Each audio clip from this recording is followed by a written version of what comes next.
Cette réunion était l'occasion pour les éleveurs de Gihanga d'analyser à fond leur situation avant de proposer des solutions aux problèmes qui minent leurs troupeaux. Le président de la Sergi Tuorole, association des éleveurs de Gihanga, a d'abord brosé la situation qui a prévalu dans la gestion de la réserve naturelle de la Rukoko. La réserve a été bien gérée par le gouvernement et les éleveurs à partir de la fin de la royauté.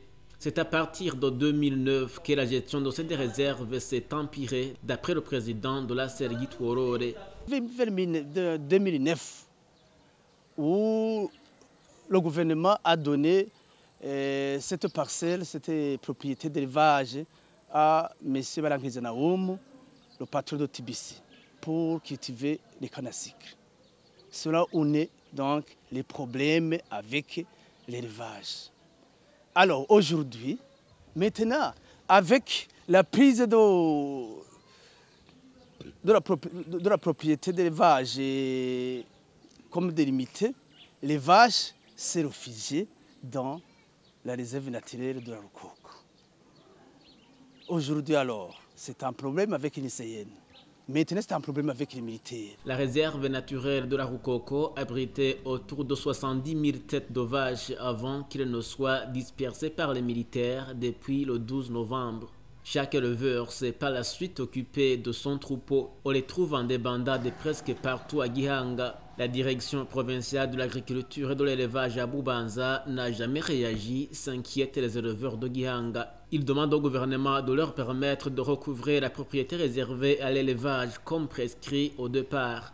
Nous demandons au gouvernement d'abord d'ériger, de donner, de couper avec les relations avec le monde, je dirais, extérieur. Donc, pour donner aux éleveurs la propriété appropriée pour l'élevage, comme était inscrit auparavant. Auparavant, nous avions 2036 hectares comme domaine d'élevage extensif. Actuellement, on a donné à M. Balankizanaoum. Voilà le problème. Donc, tout ça a été fait par le gouvernement. Donc, nous demandons au gouvernement, avec insistance, de retourner la propriété, les élevés à l'élevage qu'on a donné à Balankizanaoum. Donc, je ne pense pas que les cannes à sucre dominent les vaches. Je ne crois pas, je ne sais pas, parce qu'on ne peut pas dire qu'on peut privilégier les cannes à sucre au détriment des vaches. Après que les vaches ont été refoulées de la réserve, environ 45 têtes sont reportées disparues. Les propriétaires requièrent l'indemnisation avant de saisir les juridictions pour des dommages causés à l'endroit des vaches, leurs bergers et éleveurs, actes outrepassant la loi à partir de la Constitution du Burundi.